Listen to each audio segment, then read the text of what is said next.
Hey, this is Andy Aledort, and in this edition of History of Rock, we're going to be taking a look at one of the most distinct bands in rock's history, The Doors.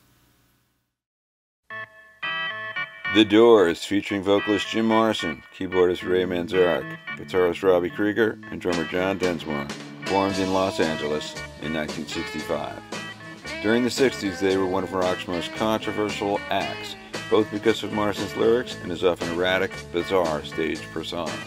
As a band, the Doors would become an essential element in the development of the 60s counterculture in America and across the globe. In 1965, Morrison and Manzarek met while at the UCLA School of Theater, Film, and Television. Morrison told Manzarek that he'd been writing songs, one of the first of which was called Moonlight Drive. Manzarek encouraged his friend to keep writing, and they soon formed the Doors, consisting of an unusual lineup of just keyboards, guitar, drums, and vocals.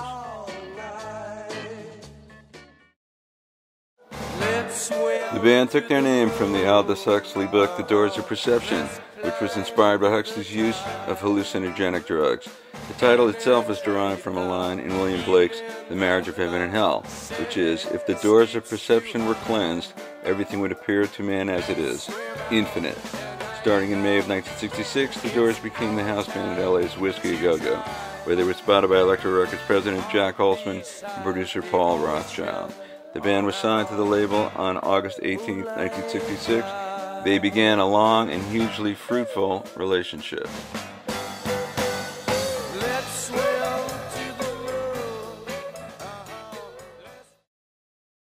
The band recorded their eponymous debut album, The Doors, in August 1966 at Sunset Sound in Los Angeles, and it was released on January 4, 1967.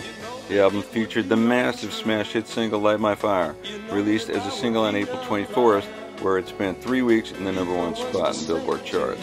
Written by Krieger, the original album track was over 7 minutes in length, so the single had been edited for more friendly AM radio play. Musically, the song has a hypnotic feel, inspired by early 60s metal, jazz, and beat poetry.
The first single from the Doors album was Break On Through, and though it was not a hit when it was released, it would grow in popularity over time.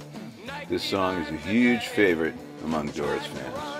Try to hide, break on through to the other side, break on through to the other side, break on through to the other side, yeah.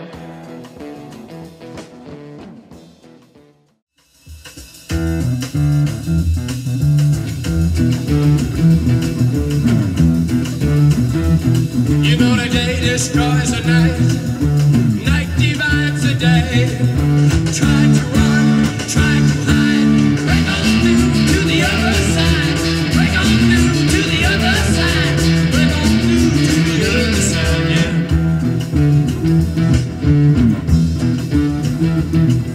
We chased our pleasures here, dug our treasures there. Can you still recall the time we cried? Break on through to the other side, break on through to the other side.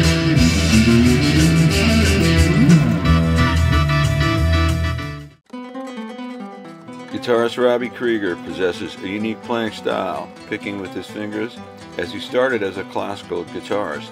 On 1968's Waiting for the Sun album, Krieger demonstrates his classical abilities with an excerpt of Leyenda, which segues into Spanish Caravan.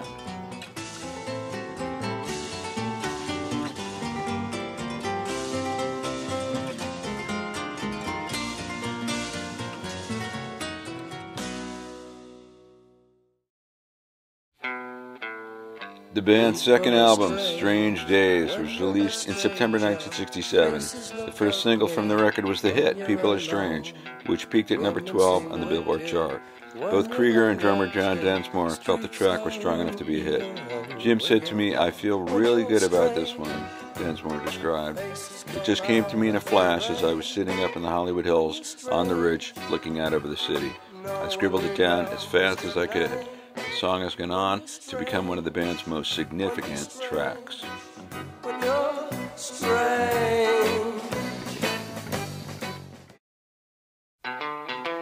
The second single from Strange Days was Love Me Two Times, essentially a blues song with some pop chord changes added. Not a major hit, the song received steady airplay and reached number 25 on the charts. And it's also a really fun song to play on the guitar. Love me twice today. Love me two-time, girl. I'm gone away.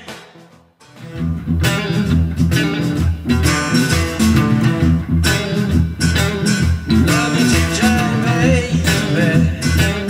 Love me twice today. Love me two-time, girl. I'm gone away.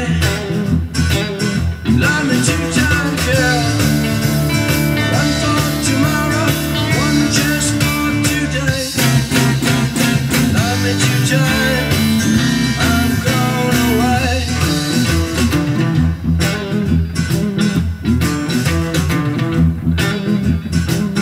Love me one time.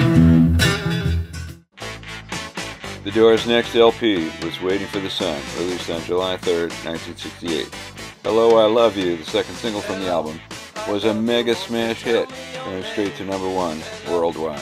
The single is also historically significant because it's the first stereo 45 RPM record ever produced. I love you, let me jump in your game. Come on, come on. 1 year later, the band put out its next LP, The Soft Parade, which was released on July 18, 1969. It spawned the hit track Touch Me, though the album was dismissed early on for not demonstrating the same fire and distinct personality that had defined the band's previous releases.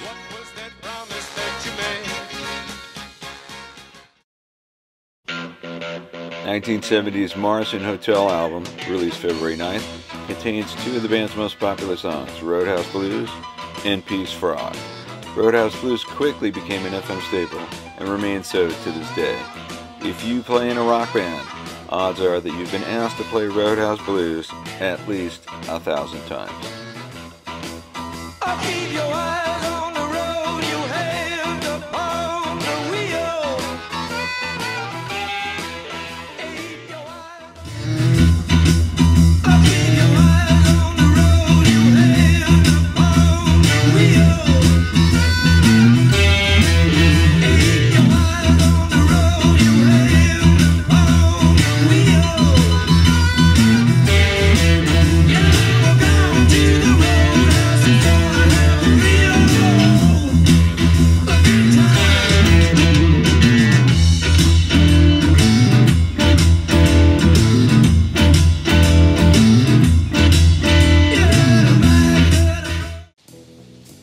1971's LA Woman was the last the band would record with Jim Morrison.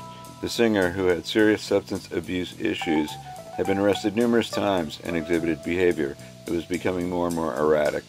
They entered the studio in November 1970 and cut versions of Love Her Madly, LA Woman, and Riders on the Storm, and finished the album at a makeshift studio with the help of Elvis Presley's bassist Jerry Sheff and rhythm guitarist Mark Benno, known for his work with Leon Russell.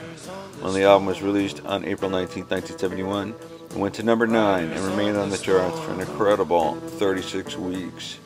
After recording the album, Morrison joined his girlfriend Pamela Corson in Paris in March of 1971. He was found dead in the bathtub of their apartment on July 3rd at the age of 27. The official cause of death was listed as heart failure, though it's been hypothesized that his death was due to an accidental heroin overdose. Jim Morrison remains one of rock's most charismatic performers, most distinctive singers and songwriters, and one of the most beloved contributors to the art form of all time. For History of Rock, this is Andy Aledort. Let your children play. If you give this man a ride,